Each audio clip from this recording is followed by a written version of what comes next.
Welcome to the April 30th, 2025 Long Range Planning Committee meeting on Arlington's transportation future, proposed vision and goals. We're holding this hybrid public meeting, which enables remote electronic participation as legally authorized by the Code of Virginia per the Planning Commission's electronic meeting policy adopted on July 7th, 2022. We have some commissioners participating in person and virtually, so members of the LRPC are participating both here and in person and through electronic means. This meeting is being recorded for our public records and will be posted on the Arlington County Commission YouTube page. Avoid sharing any personal information that you would not like to be made public.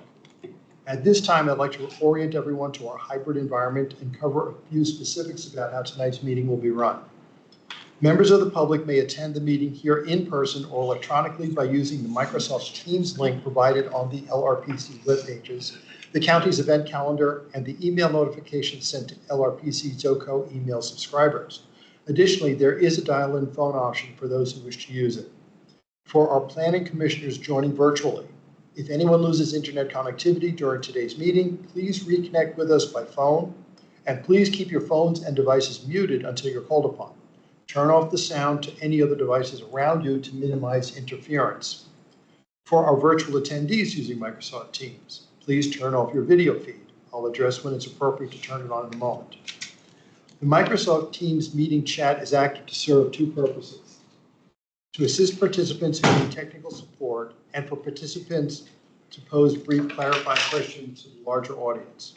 While the clarifying questions will be monitored, they will not be formally acknowledged. Staff may address those comments as appropriate. The Teams chat should not be used for discussion or inappropriate statements. Those who are planning to provide public comment may only do so at the end of this meeting, as the chat may not be used for that purpose. All public comments must be shared verbally for the record during the assigned public testimony periods. And I'd also like to remind everyone in this room to speak up slowly and clearly, because the microphones are right up there. So that's where you sort of have to address so the virtual participants can understand what you're saying. Additional notes for LRPC members. If commissioners participating virtually wish to be recognized to speak on an item during the course of the meeting, please turn your video feed on and raise the virtual hand in Teams. I or Sarah Steinberger, as well as staff, will monitor the video feeds. I don't think we have any commission members who've joined by phone. Okay. For members of the public who'd like to provide feedback and comment, unlike the Planning Commission's regular meetings, the LRPC agenda item is not a public hearing. Therefore, public comment is at LRPC chair's discretion. We are exercising that discretion to allow those comments. We will call for speakers at the end of the meeting after the committee discussion has concluded. Members of the public attending virtually will speak first, followed by in-person attendees. The speaking time allotted will depend on the number of speakers we have this evening, and in-person attendees, please add your name to the speaker list on the table here if there's anybody, there's nobody here. Oh well. Virtual attendees, please indicate in the chat that you'd like to provide comment, and your name will be added to the list of speakers. Ms. Afonso Ahmed will acknowledge your request in the Teams chat. When virtual attendees are called upon to speak, you must unmute yourself by clicking on the microphone icon that's located on your meeting command bar. Moderator does not have the ability to unmute you, and you will be muted, though, when your time is concluded. As an alternative, public comment may also be provided on the public comment form posted on the LRPC webpage. And finally, this is a public forum. Tonight's meeting is being recorded and will be posted to the county website. All information associated with tonight's meeting, whether written or spoken, is subject to the Virginia Freedom of Information Act requirements. And so, we are ready to move ahead as we have more. We do, so do you want to go ahead? Sure, we can move, yes. I know Sarah is still right, let's go on ahead. I'd like to wrap it up by 9. Yes.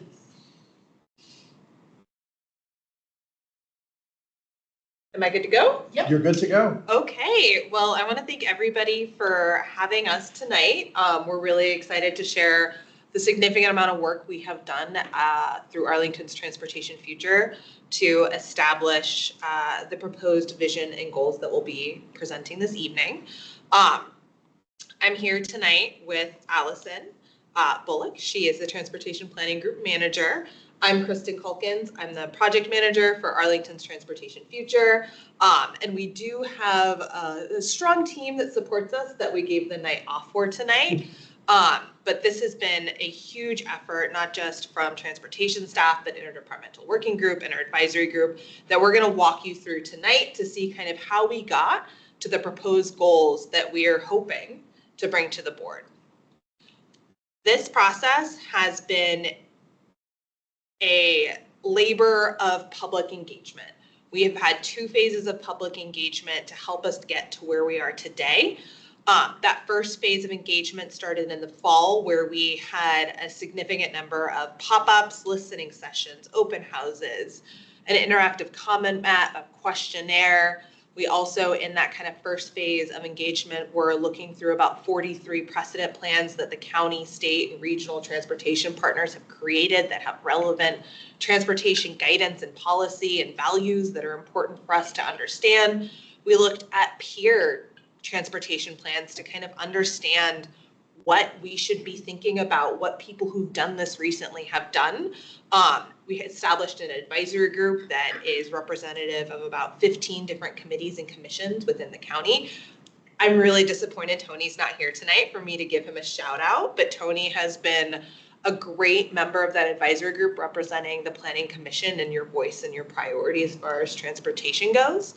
And then we also have a number of different staff groups. We have an internal to transportation group where we bring a lot of different bureaus and groups together to talk. We also have an interdepartmental working group that we talk to all of the different departments and offices within the county that care about transportation, because transportation isn't something that happens in a vacuum. It affects so many different pieces of people's daily lives. We did all of that work, and we're going to talk about it more in detail through this presentation.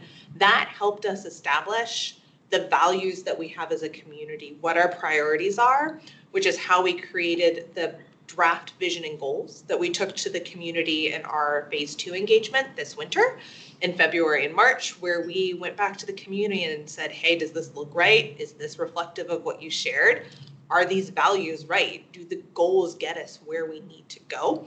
We did that again through open houses, through pop-ups, through listening sessions, and through an online feedback form, and again through close coordination with our advisory group and our staff working groups. That process brought us to the proposed vision and goals we're sharing this evening. So the first thing that we really looked at as we started this process was to look at the county's current vision, that Arlington will be a diverse and inclusive world-class urban community with secure, attractive, residential and commercial neighborhoods where people unite to form a caring, learning, participating, sustainable community in which each person is important. That's the county's vision. The county has a lot of other precedent plans that are important to us. I mentioned we looked at about 43. Things like recent other elements of the comprehensive plan. We have area plans, we have sector plans, we have regional transportation plans that we looked at. And we started to see themes come through those varying plans: equity, environmental sustainability, the importance of travel choice, the important relationship between transportation and land use, the need for affordability, the fact that transportation provides economic opportunity. These values are things we recognize need to be reflected in the county's refreshed transportation plan. In reviewing those plans, we kind of created a number of other pieces of policy or opportunity or initiatives that we know are really kind of foundational and need to be integrated into the transportation plan. Our Vision Zero statement, our commitment to making the transportation network safe, the county's commitment to emission reductions, that our transportation network is a positive component of our environment. And we identified a number of different opportunities to think about as we refresh this transportation plan moving forward. We also looked at the current transportation plan. We did an in-depth review of the document. It was adopted in 2007, so we've got a lot of time that we spent with it, but we've also recognized that it has a number of pieces that we feel need to be enhanced. It currently does not have the county's commitment to equity integrated into that plan. It talks about modal equity, but not the important commitment that the county has done with our commitment to racial equity. It really talks about the modes individually. It has an element for bikes, it has an element for transit, it has an element for curbside and parking, but it doesn't talk about how our network, how our corridors as a whole serve all of those different uses together. It has a siloed structure, and one of the things that we really recognized is for us to do the difficult transportation projects that we need to moving forward that really move the needle on access and equity, we need to talk about the network as a whole, about what happens building face to building face together instead of one element talking about bikes and another talking about vehicles. We need to talk about them together and what we're working towards as a community. We've got references to safety in the existing transportation plan, but not that same kind of lens that we take through Vision Zero. There's a lot of changes to transportation that have happened since the transportation plan was adopted. Capital bike share, Uber and Lyft, delivery services, if you think about Amazon or Uber Eats or Postmates, all of the different ways people get things delivered to their door now that put emphasis and demand on the curb space and on our right of way.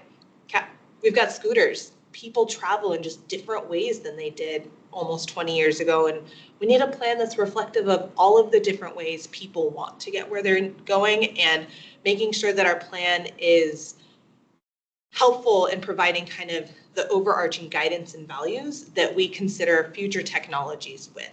This plan is not innovating and creating new ideas on how to use technology. We're creating a framework about how we make sure the values that we have as a community for transportation are expressed when we have new technologies come.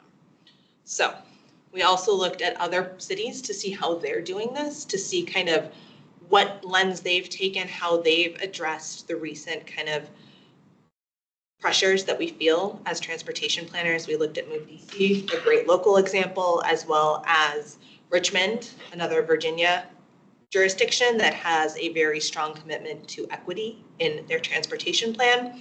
We looked at San Diego, who has a really kind of interesting sustainability perspective in their plan, as well as a tracking system and a metrics kind of tracking system that we took a look at. And then from an international perspective, in another city that exists within kind of a capital region, we looked at Brussels, and they have some interesting ways that they looked at their modal networks that we learned from as we do this process. Kind of key takeaways from those plans as a whole are that every plan has sustainability, equity, and Vision Zero, or safety, as a fundamental component of those plans.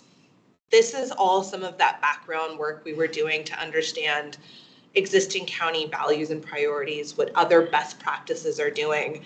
But one of the biggest foundations of this understanding of kind of what our current community values are, what transportation needs to be working towards, was phase one engagement. We launched on October 7th publicly and ran to November 17th. We had 42 days of public comment, and it was robust. We had 28 in-person events. 2 of those were open houses where people could come to us and talk to us about their transportation concerns, what they wanted to see in the future, what challenges they faced. We had 5 pop-up events where we just kind of showed up. One was at Water Park. We had 2 at farmers markets. We were out in the community. People who wouldn't otherwise come and comment on our transportation plan had the opportunity to tell us what they thought about transportation. We had done different canvassing events at high population and traffic areas where we talked to people and just told them about this plan happening. And then we had 11 listening sessions with community groups that we know aren't likely to come. We know they've been underrepresented in previous public engagement efforts. We went to them. We found a community partner where we could set up and talk to groups, Spanish-speaking groups. We talked to the Black Heritage Museum. We talked to the Independence Center. We talked to a group of high school students. We went to 2 senior living centers, one of them Culpeper Gardens, which is a committed, affordable senior living facility. We had just some fundamentally informative conversations. They were great. They were honestly my favorite component of all of this public engagement was listening to people and just having a dialogue to understand what they like about transportation and what they want to see change in the future, and kind of understanding the values or the goals we need to be working towards to see their specific need be addressed. Because a lot of what we did here through phase one were comments about, I want to be able to bike here, or I want to be able to walk here, or I want my bus to come on time. And those aren't goals, right? Goals are higher level, but we can take a lot of that detailed feedback that we heard and level it up to the values we're working towards. And that's what we did in phase one. We also had a questionnaire that had almost 2,500 responses. We had an interactive comment map where people could tell us kind of where they thought transportation should change or where they're having challenges. That had over 2,000 responses. And our webpage got over 10,000 hits. Phase one engagement was amazing. It gave us such a strong foundation to build on as we moved to create the vision and goals. Kind of the key takeaways from phase one engagement was that transportation today in Arlington is good. People recognize that we have a strong transportation network, but that doesn't mean it can't be better. People walk. On the questionnaire, it was the most common way people get around. Something like 83% of people walk today. But people want to be able to walk even more as a transportation option in the future. People take public transit today. They see it as a strength for our community, but they want to be able to take it more in the future. They want it to be kind of their go-to choice. Time and reliability are really top of mind for people. They need to be able to get where they're going and know that it's going to take them X amount of time and they're not going to be late. Everybody across all modes, be you walking, biking, or driving, taking the bus, riding metro, people want to be safe. They want to feel safe. That's something we heard fundamentally across all different types of engagement. And equitable access is something people prioritize. They recognize that that is something a strong transportation network needs to have. We took those values and we turned them into draft vision and goal statements that we'll go over in a minute. But we took those draft vision and goals and we shared them with the community in phase two that launched February 22nd. We launched at Feel the Heritage. It was a really fun 4-hour event where we were constantly talking to people and hearing kind of what they thought about transportation. And it ran to March 27th. It was slightly shorter this time because it wasn't the grand opening of our event or of our engagement, but we had 2 open houses, 4 pop-ups, 7 canvassings, and 11 listening sessions again. We went back to the same community groups to see if what they'd shared with us before was reflected in the vision and goals. And every group was able to say, we see what we told you last time in this vision and goal. It's reflective of what we were sharing with you. And that was a really strong way for us to know that we were going in the right direction, because these groups that don't have kind of a transportation wonk perspective could see the things that they were sharing with us expressed in the vision and goals. We had a little over 4,000 in-person interactions. The feedback was down significantly this time. We had 291 responses, but our webpage hits only dropped by about 50%. So we think a lot of people came to the website, saw what the vision and goals were, and were like, that seems on track. I don't need to fill out a feedback form and tell them that, like, thumbs up, you're doing okay. So from this phase of engagement, what we heard from people about what we shared was that the vision and goals are reflective of what people shared in phase one. We did hear from the community in a lot of different ways that we should integrate sustainability into the vision. In general, people supported the goals. The 6 goals that we went to the community with had strong support across our different engagement types. People really thought that when we talk about transportation, it should be about people, not the mode that they're taking, but how people feel using the network. People just don't want to be safe. They want to feel safe when they're using our transportation network. And again, kind of from all of the different ways that we heard from people, reliability was always something people told us that they care about when they take transportation. One of the things that we like to remind people about as we start talking about this vision and goals is that right now we're focused on the big picture. That vision that kind of pushes us to an aspirational future of where we want to be. It's broad, people see a lot out of it. And then the goals that are slightly more specific, but still higher level, that work us towards that vision. We're not yet kind of in the nitty or grittier components where we have things like policies. A lot of comments that we do hear from people are more policy centric, which we appreciate. We all kind of want to get to that detail right away. We got a lot of great feedback that we kind of put in a like different bucket and said, we're coming back to that in the fall. That's great feedback. It's not a goal. It's not the vision. It's a policy that's going to get us there. So a lot of feedback that we did here, and I'll kind of make some notes about that as I present the draft vision and goals and our proposed vision and goals, or comments that we heard that we think are relevant. They're just not a vision or a goal statement. They are a policy that we use to work towards that vision or goal. And then we also anticipate having strategies that are more specific that help us understand exactly how we work towards the policies, the vision, the goals. A really great example that, you know, across the river, but something that we thought just shows kind of a great representation of how this all works together is Move DC, where they have 7 goals. They have 18 policies that work towards those goals, 41 strategies that kind of show them how they do that, and then tracking metrics to make sure that they're moving towards that on a biannual basis is what they report out on. So high level, this is how we got here. We had phase 1 engagement, great community input, our foundation of the community values that we looked at from the 43 documents, the existing transportation plan, other jurisdictions plans. That helped us create the draft vision and goals we went to the community with in phase 2 engagement.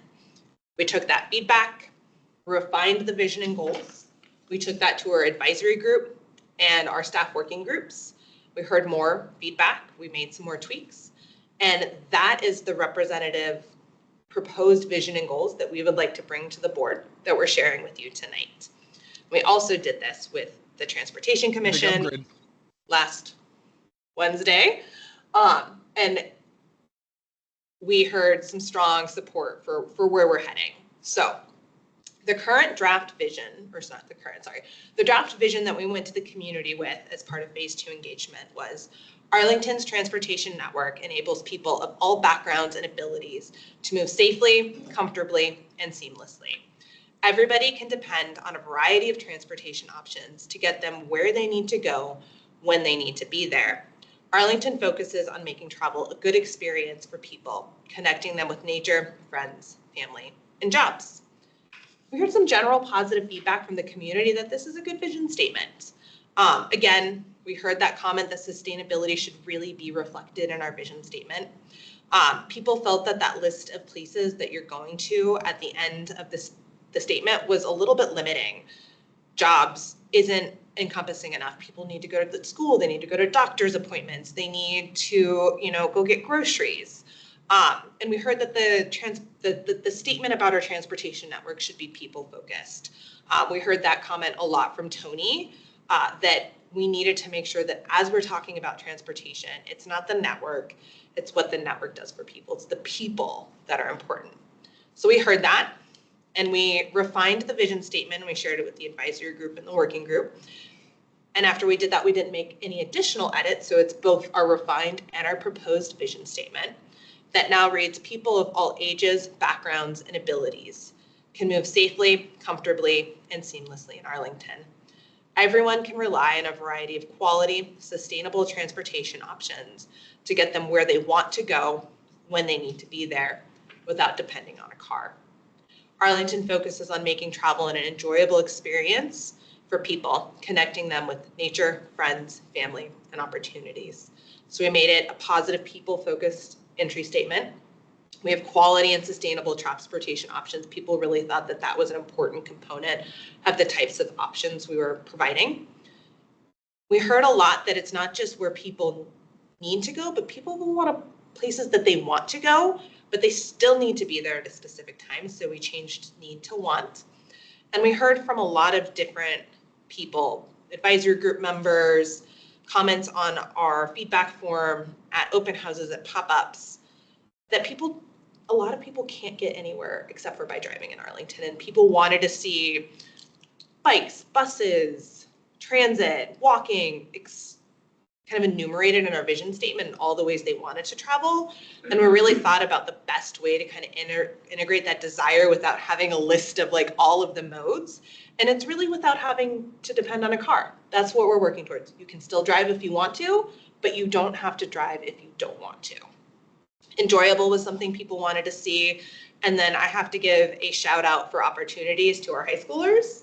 They came up with that. They were like, it's not just jobs. And we went back and forth at that listening session, and they said opportunities, and our little antenna staff went up and we're like, thank you, high schoolers. And he will get a shout out every single time I give this presentation, because I love that that came from our teenagers. So we're doing the goals in alphabetical order because one goal is not any more important than the other. So in alphabetical order, our first draft goal was equitable and inclusive, with a statement of create a welcoming, comfortable, and accessible transportation system for people of all backgrounds and abilities, while working to eliminate historical disparities in transportation policy and investment. In general, we had strong support for this goal. We heard from some of those listening sessions where we went to historically disadvantaged communities that they appreciated that eliminating the historical disparities phrase, because they feel that. They still feel it today, and they appreciate that we're recognizing it. We did hear that affordable is an important component of an equitable transportation system. If you can't afford to use it, it's not equitable.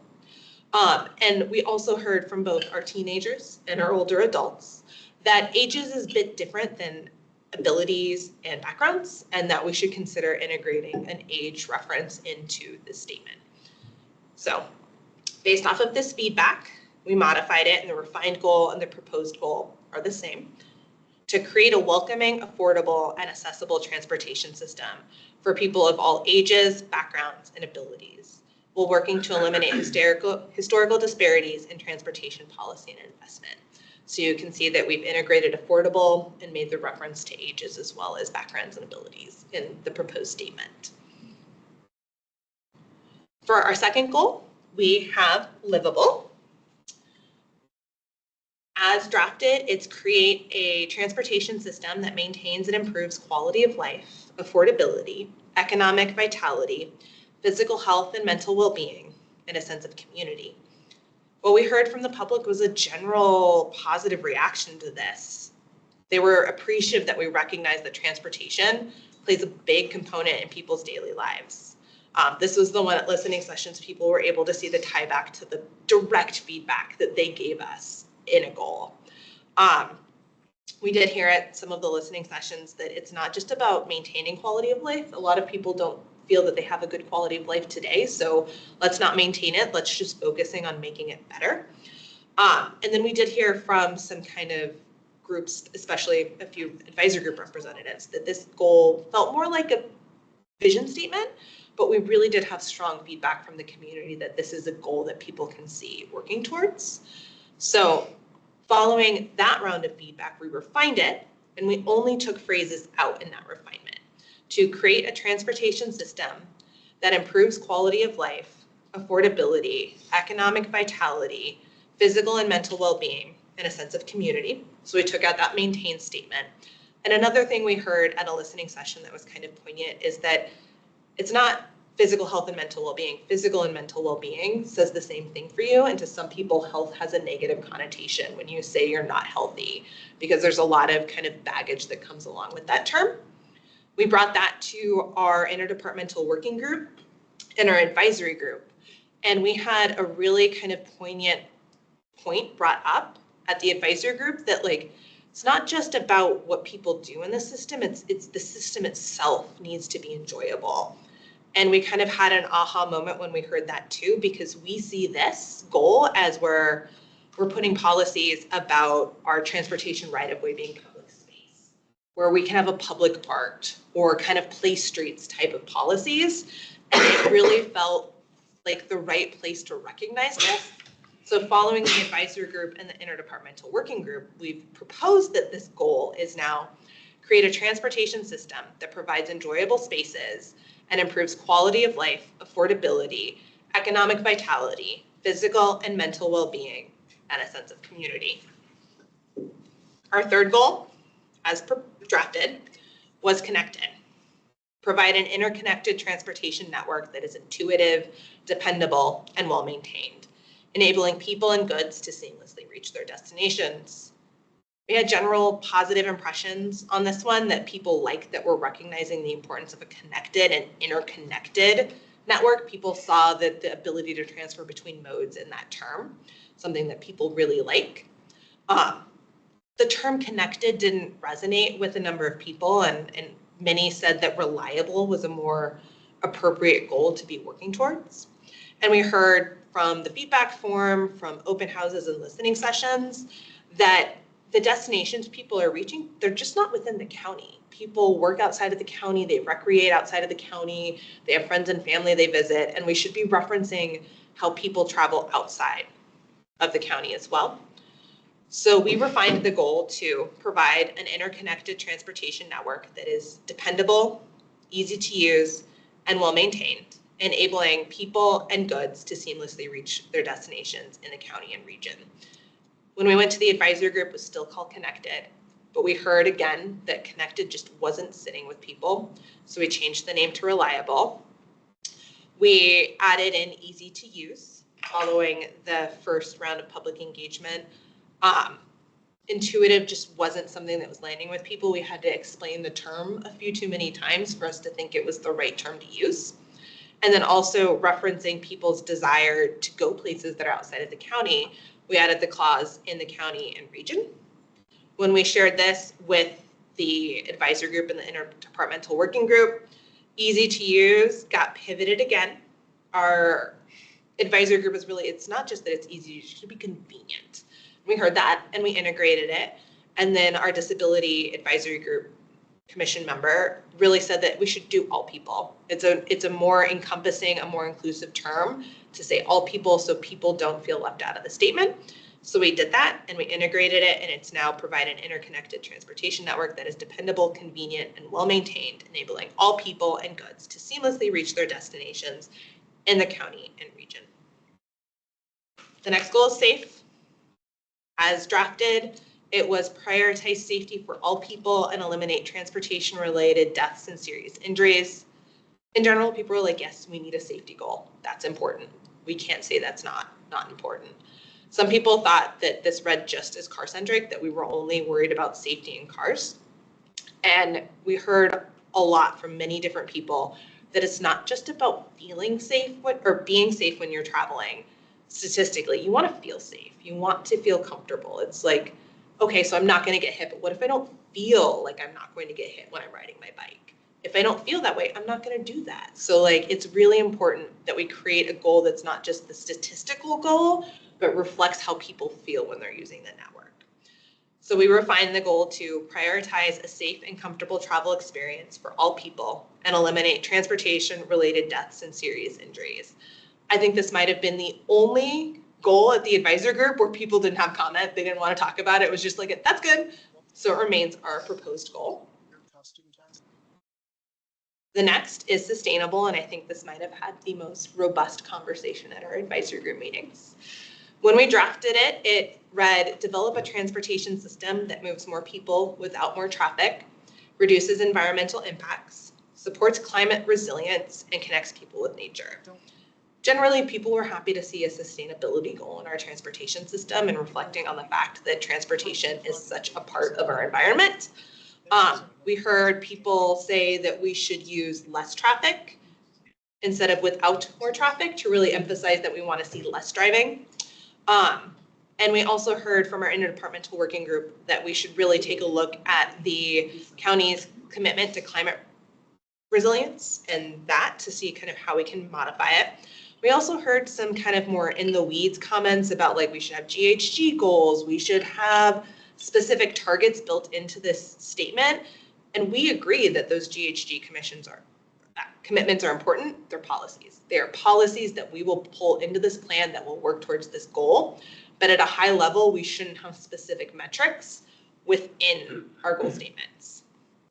We took everything we heard from the first phase of public engagement and we modified the goal or refined it to say, develop a transportation system that moves more people with less traffic, minimizes overall environmental impacts, and advances climate protection, adaptation, and resilience. We brought that to our interdepartmental working group and our advisory group. And one of the comments we were hearing is that it shouldn't be talking about how we minimize what transportation does. We should have a positive statement about what this goal does for our community. And we heard that. So we modified it to develop a transportation system that moves more people with less traffic, supports a cleaner and greener environment, and advances climate protection, resilience, and adaptation. And that's our proposed goal statement. The last goal is transparent and accountable. As drafted, it was deliver and maintain a transportation network that addresses community priorities, acknowledges trade-offs, and builds public trust through exceptional stewardship of resources.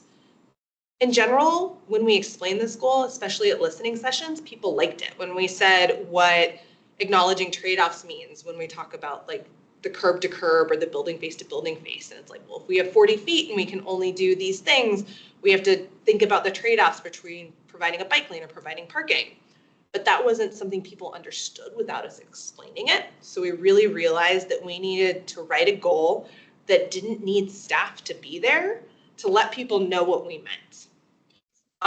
And we also heard from some people that we should have a greater emphasis on tracking and modifying or sharing how decisions are made. And we agree that that's really important. And that is exactly what every single metric that we have in this plan is going to do.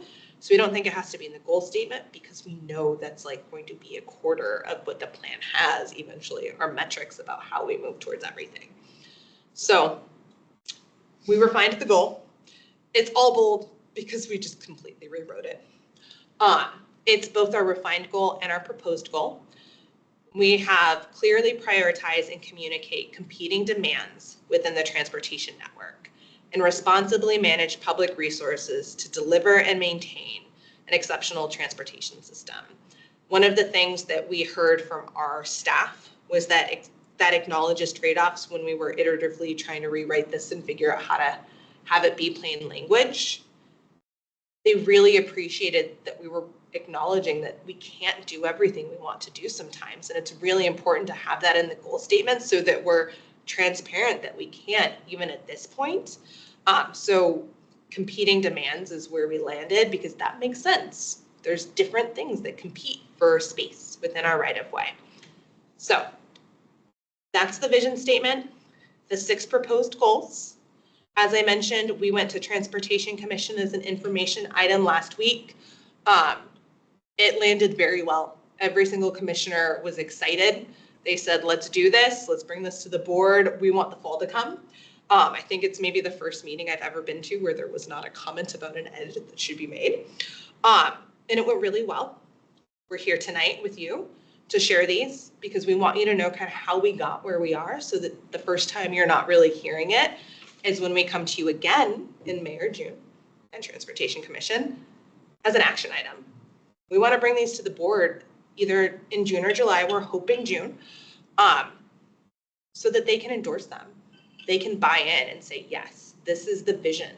These are the goals that this transportation plan, this refreshed plan is working towards, so that when we get to the fall, when we start to build out the policies and strategies, the modal networks that are going to prioritize specific modes on specific streets, that we can point back to the board endorsed vision and goal statements so that we have a little bit of that North Star that we can say, look, this is our vision, these are our goals, and in order to get there, these are the type of policies we need. These are the priorities that we need on these streets so that we can come back, hopefully in the summer of 2026 with a complete document, vision, goals, policies, metrics, our modal networks, and new transportation plan map. I'm not even gonna call that one a refresh. That's gonna be new. And have the board adopt it, and it will be the transportation plan that we use moving forward. So with that, we really do appreciate you guys giving us the floor. I wasn't wrong, it was about a 40-minute presentation. And I will hand it back to Natasha or Yeah. Sure. Okay. Hi.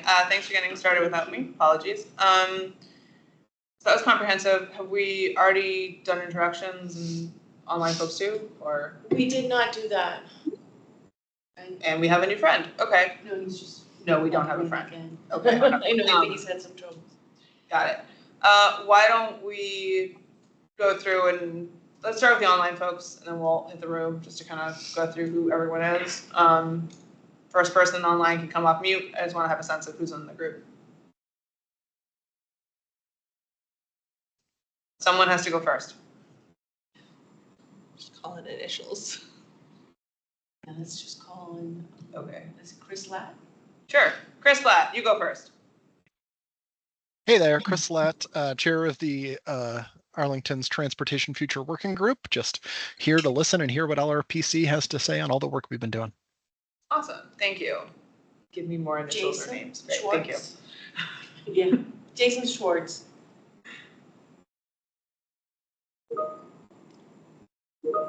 So I think he's trying to. Oh, public comment at the end. Okay, we will have time for public comment. I'll make sure we have that. Thank you. Anybody else do staff right now? Oh, 1 second. Something happened. We lost our peoples. Let's see, we have, that's Jason. So we have Vijay. Guruvilla? Are you here for public Yes. comment or No, just listening. just listening? Okay. Okay. Welcome. And then we have Jazir Naji. Hi, hello. Public, just hearing in as well. But of course, I'm also an employee of Arlington County. I work under DHS. So just listening. It's my first time on the call. Thank you guys for having us. Thanks. If you want to make public comment at the end. That's cool. No, you no don't comment from me. Yeah, just Okay. listening in. Sorry. Not a problem. I don't know if we've had other county staff just sort of sit in and then make public comment. I don't know if that's allowed or not. Someone would tell me. Anyone else who wants to introduce themselves? And we'll hit the room. That's it. Okay. I think we covered everyone. So I'm Sarah Steinberger, current chair of the LRPC for this year, member of the Planning Commission, and to my left. Jim Lantelli, Planning Commission. Ellie Peterson, Planning Commission. Peter Robertson, Planning Commission. You guys can reintroduce yourselves or not. You probably did in the starting presentation, so we're probably covered. Okay, great. So this is here as an informational item at this point. So I don't think we're going to do specific topics, as it were, from the presentation. But if anyone has feelings or things they would like to share, have at it. Sure. Jim went first, so Jim. I was the Jim, the floor is Transportation yours. Commission, and you're right, Transportation Commission is very, very happy with this. And to emphasize that, the comments were, oh, everything we have contributed that we said we see up here in the new versions. So I thought that was really pretty good. We're really happy that it wasn't just as good, but we were heard. So thank you. That was great. I have a couple of minor things. Page 19, where and this is one of these things. No, page 20. No, I'm sorry. Page 21. The refined proposed vision for the vision. This is a personal thing that just annoys me, but it's up to you whether you want to do it. Variety of quality, sustainable transportation options.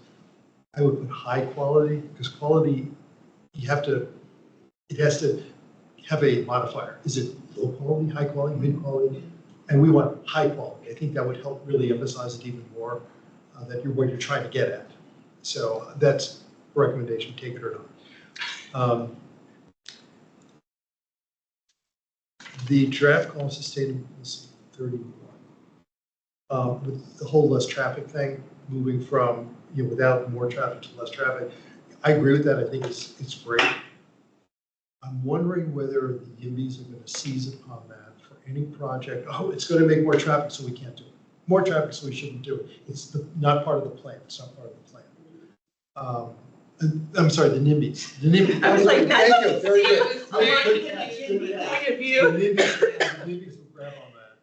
And because we hear that on planning commission, every project we have, the surrounding neighbors, oh, it's going to generate too much traffic. It's going to generate too much traffic. I mean, to a civic association, it's like you press play and that's what you hear. And I absolutely agree with getting out here, because we have to somehow with more people as Arlington grows, which we expect it will over the coming life of this particular plan. We want traffic to be no more than it is and certainly less, but that doesn't mean we can't grow. We can grow and we should grow with less traffic. And if there's some way, and not necessarily in the goal, but somehow that comes out in the plan itself. So we make it really, we put that marker down that it's clear, yes, we can grow. Density does not mean more traffic. And we've demonstrated that in this county over the past 20 years. But I want that really to come out so we can counter those NIMBY arguments. So anyway, that's just, again, I'm not necessarily the way to change this. I want, please be aware of that. Because then we at Planning Commission, you will be able to use that to be able to counter those concerns. So I don't know if this is almost more of a clarification question. You mentioned, I guess, earlier in the presentation that walking is still everyone's sort of like that's the standard that people use. I just curious, like, walking to, was the phrase like walking to where, or what is walking? So intentionally, because transportation is always you get around. It's not just how you get to work. It's not just, we had a questionnaire that was like, how do you get around the county? Like, what modes of transportation do you use on a somewhat regular basis? And it was everything. It wasn't a pick your top one. It was pick anything and everything that you use on a regular basis. And it's true though, most people at some point in the day are walking as part of their transportation trip. It is a fundamental component. So walking was like one of the most selected options across the most. Okay, I just want to understand better what that meant. Okay, did you? Yes. Yeah. Well, first, thank you for doing all of this work. It seems so thorough, and you've already talked to a lot of great groups, and so a lot of the feedback that we're giving may already have been thought about and addressed, so feel free to point that out. Thank you to Tony Striner, Commissioner Striner, for the work he's been doing. So one thing I noticed is we do specifically call out supporting walking. We do specifically call out less driving. We don't talk specifically about like other multimodal transportation options like biking and scooters, and I didn't know if that should or could be more prominent as like, we want to be one of the best biking cities in the country. We want to, or, getting around on your feet or on non-motorized wheels or battery operated wheels or something like that. I didn't know if you thought about like characterizing some things as like a 15-minute city, because that's like being able to get anywhere you need to go in 15 minutes, either by walking or biking or scooting. And so I find that a very attractive way of thinking about organizing cities. So that could be, I think we're probably a little too late in the process for that idea, but just wondered if you had thought about that. Also, you mentioned that you had looked at like 40 different guiding documents. I wondered if the Biophilic Cities Initiative was one of them, and how that comes through. Okay, perfect. Slide 34, can we pull that up? Slide 34 is next steps. Do you know the topic you're interested in? Prioritizing competing demands. Yes. Okay, so I was wondering how you clearly prioritize competing demands. Like if you're like, we're talking about a sidewalk and a protected bike lane and parking and pickup drop off, like those are all theoretically close to being equal important. So how do we clearly prioritize when they're all important, and it kind of is very contextual? So that is all of what phase 3 is going to do. They can't all be important on the same corridor. And that is what this goal is getting at, is that when we build out our modal priorities on networks, there's going to be a corridor where we say we can't do parking and biking and a protected bike lane. They're both priorities, but we're clearly saying that the protected bike lane on this corridor is the priority. We are going to rank the priorities. Okay. So like on a different corridor, if we have somewhere that people want enhanced transit and they want protected bike facilities, but we know the space we have, we're going to be honest and say we can't do both. Okay. And that we are going to prioritize the bus on this corridor and bikes on this corridor, and we're gonna look at from a network perspective as well. But that's the challenge, is that everything can't be the priority. We really do have to say that one is like, gosh, I almost made a Lord of the Rings reference. There has to be, there has to be a top priority, and the other things are still important, but we're clearly going to say that on Fairfax Drive, protected bike lanes are more important than, say, if we had space shuttles, because I'm not going to say the other thing that we could prioritize instead. That's what we mean here, is that we are going to be clear that this is the priority on a facility. And that prioritization will have like the bike network overlay so that we can see, Yep. see, look, we've got the plans and here's where the priority streets will be. Okay, and then I'm wondering, kind of to Jim's point, where like people can say, oh, well, see, that's not a priority. So if we get to an SPRC and we've said like, this isn't a priority bike lane, but like, oh, well, if, you know, we had a more of a setback, we could fit it. And like, is there room for negotiation there? Like when we're talking with the developer and saying, you know, I mean, I know we'll have our bike network, but maybe there are areas where like, it's like there's the must-have bike network and then maybe like a nice-to-have bike network. Yeah. So we also plan on creating a whole section within this refresh transportation plan that speaks to development and how we use this plan in development applications and what it means.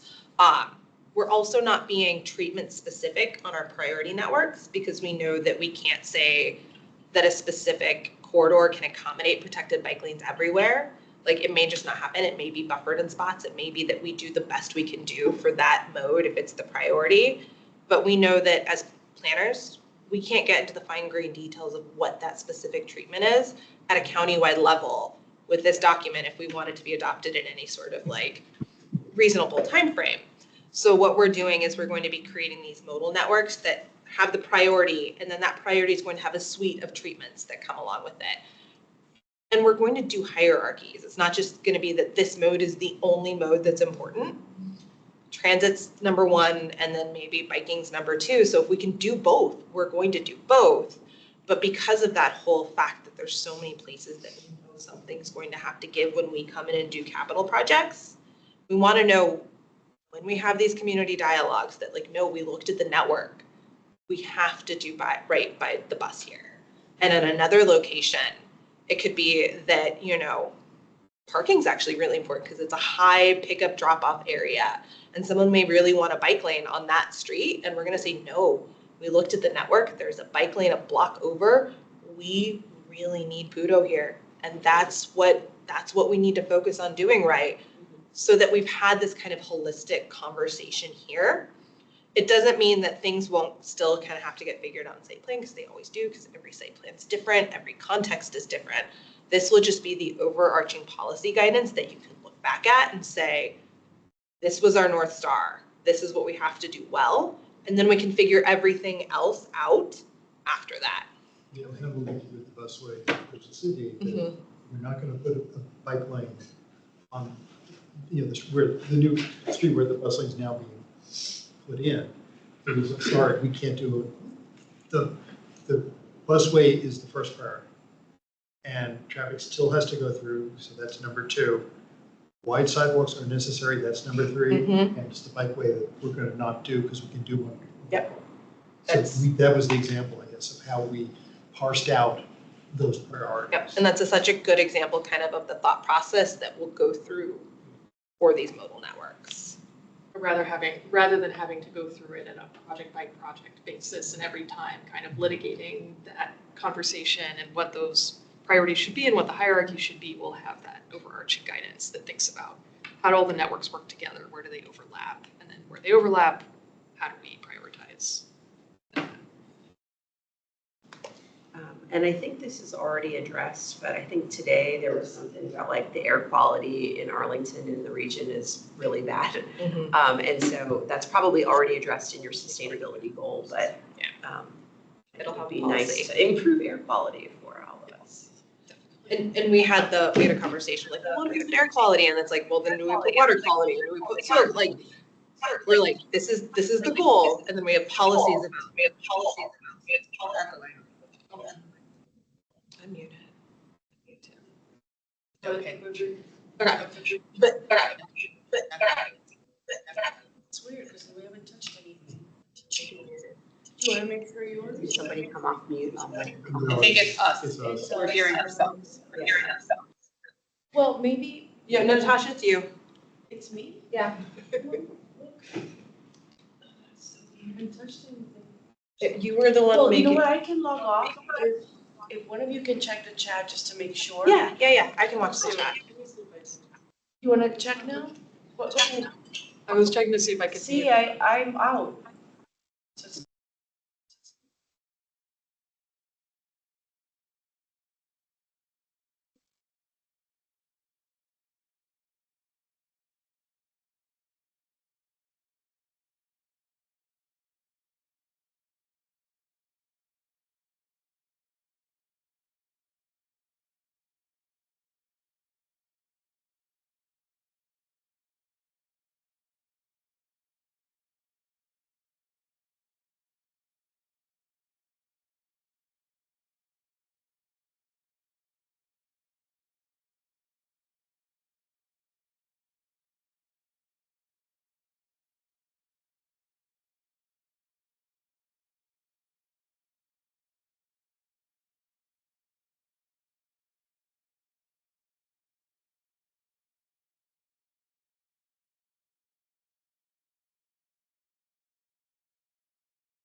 Let's see that.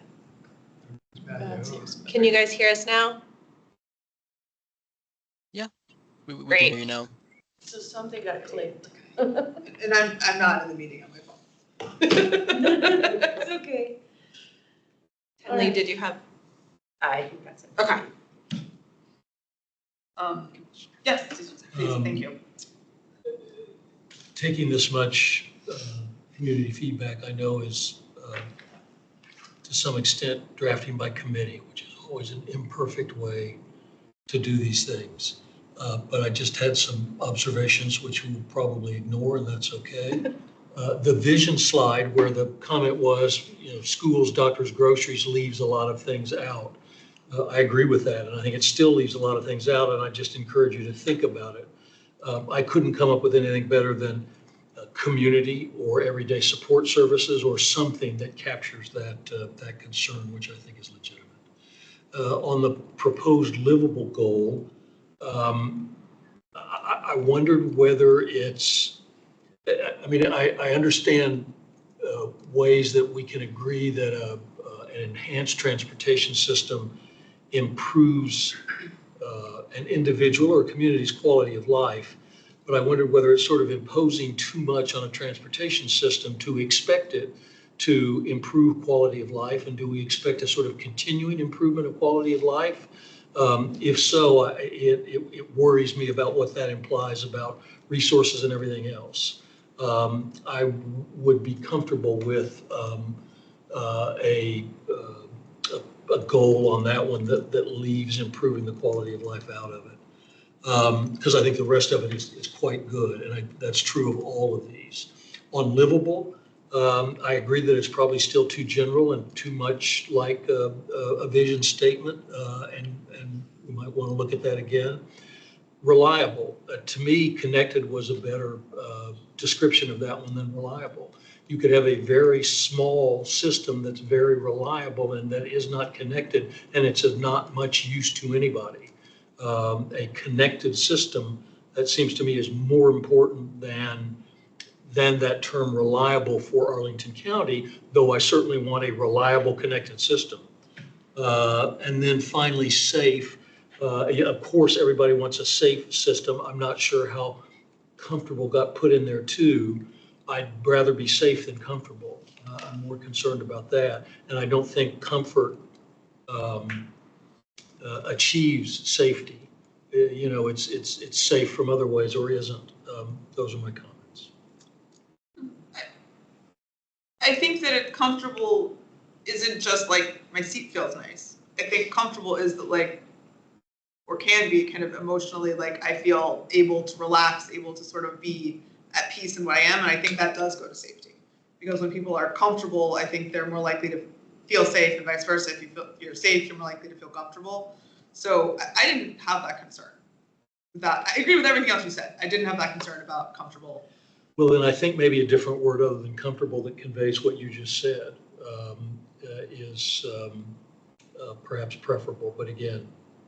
Well, because I think when people think of transportation and comfort, they think of like car seats and like, is my car seat comfortable? Or is like my bus seat comfortable? And so like, I think there is that sort of element, but I think comfortable, I don't know, but what I'm coming up with doesn't worry better, like at peace, serene, No, this relaxed. This isn't our problem, Madam Chair. This is their problem. Yeah, but I like to help people solve problems. But the point you're trying to get at is that you feel safe as well as you are Right. safe. That's the distinction. Yes, you're trying to it's the emotional feeling of safety as well as the physical feeling of safety. And this is what people told us most of the time, they want to be comfortable. And like, we heard it articulated through a number of conversations with people that like, it's not just about being safe, I want to feel safe. It was like, I want to feel safe, I want to feel comfortable. And like, we didn't want to say prioritize a network that is safe and feels safe, because that sounds redundant.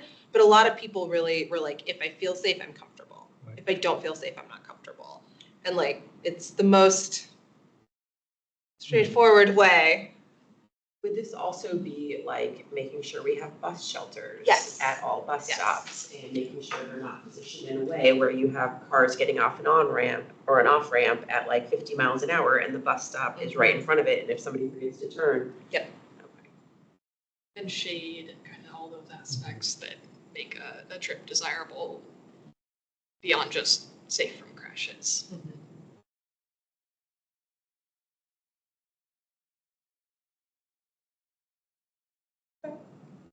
Any other comments or feedback immediately from the room? I think everyone we heard from online is either just listening or actually, Commissioner, sorry. I think that was public comment though, Yes. wasn't it? Yes. So Commissioner Slatt, did you have anything you? There he's not. Sorry, wait, what? Advisory group chair slide. Chris Slatt, do you have anything you wanted to give in terms of more active feedback? Or Nope, I'm just here to listen. just here to listen. All right. I've had lots of time to provide feedback. No, that's fine. I'm good with that. Commissioner Peterson? Yeah. Have you thought about, and is this already included, something about like county culture, about like supporting all the different multimodal transportation options? There have been several times when I have shown up at a county event and I'll pull up and I'll be like, where's the bike parking? And everyone's like, oh, we forgot about that. Oh, I don't know. Maybe you can go around there. Can you hook up to that fence? So maybe something about like, you know, culture of the organization, everybody having buy-in and knowing how to answer those questions. The fall. Yeah, I could see that nesting under transparent and accountable as part of the accountable of all county staff who are trained on this and understand how what's in the transportation plan translates to what they're doing on the ground, even if they're not a transportation employee necessarily. These are all things we remember to raise in the fall. We're also taking notes, so yeah, we'll carry this forward. Okay. If that is if that other feedback in the room, looking at my notes one more time. I think that was covered. I think we'll go to public comment. I think we had 2 people. Jason Schwartz and Vijay. Okay, Jason Schwartz, you're up. I'm feeling generous. You can have 3 minutes. You don't have to use all the 3 minutes, but you can have them. Okay. Can you hear me? Yes. Yes. Okay. Okay. Great presentation. Just some quick things I want to say. I really like the vision about not having to depend on a car. Arlington's a small area. Everywhere should be accessible non-car. I love the connectivity. You know, all of Arlington should be connected very easily, not just east-west, but north to south. I love the sustainable goal, but there really needs to be, I think, talk about mode shift. You know, mode shift is really important to advance climate goals. Also, there's nothing insustainable about land use. Land use and sustainability go hand in hand. With the transportation network, it really depends on what type of housing is there. The smaller the homes we see, the more the demand there is for less parking spaces. So if we want to really do mode shift and get these car-free, car-light households, we need smaller homes. That's really important. And then Arlington across the board needs the density to support the sustainable mode. We see with our bike share network, there's huge gaps, and that's due to low density because Capital Bike Share says, you know what, these areas are not worthy of a bike share station. I love the talk about competing demands to acknowledge the trade-offs. That really needs to focus on equity lens, focus on people who do not have the money to own a $1,000 plus a month car to get around, in addition to the high whatever home price that there is. And I think another thing too with this plan is I think transformative should really be used. A lot of transportation around the world, world class, they've been able to do transformative changes in very, very short periods of time. And that is possible in Arlington. And we need to acknowledge that. Hoboken they've eliminated traffic deaths. They decided they're going to do aggressive daylighting and everything. And boom, they have nothing. And they're 1 square mile, 60,000 people, no deaths. New York City, they did congestion pricing overnight, game changer, safety, traffic, all that sort of thing. City of London, 1 square mile again. They saw cycling counts up 50% since 2022, from 89,000 a day to 139,000 a day. Obviously, Arlington is not going to see that number, but this is what world-class transportation does. They're able to, within just even matters of months, to really instantaneously improve the networks for everyone. And then lastly, just focusing on accountability, I think that we really got to have the metrics there to be accountable to what we're putting in the plan. If we're world class, we need world class timeliness and implementation, not just oh yeah, we want to be vision zero, and then we're like other jurisdictions we see, they say they're going to do vision zero and they're trending in the wrong direction. Versus like Hoboken, they said everywhere in our 1 square mile city is going to be vision zero, and they did it. And putting down bollards, all that sort of thing. They don't need super expensive things to get there. They start small and then build up. So that's just my comment, but overall really great, and hope to see a transformative vision and goals. Thank you. Thank you. Second commenter is Vijay Urumilla. So Vijay? BJ, but I was mostly just here to listen, but I also appreciate the emphasis on non-car modes. Thank you. Alrighty, so it looks like we have the next step slide back up here. So we just had where are we? Spring 2025, there you are, priorities. So we're looking to, I think you said, get this in front of the Planning Commission as an informational item. Next? Action. Action item, okay, and that would be June, July? Okay? May, June, okay. And then, I thought I said June, July for something. For the board. That would be for the board, okay. And then June, July to the board. All right, so we look forward to the presentation potentially next month or the following month. Great. Thank you, we're adjourned.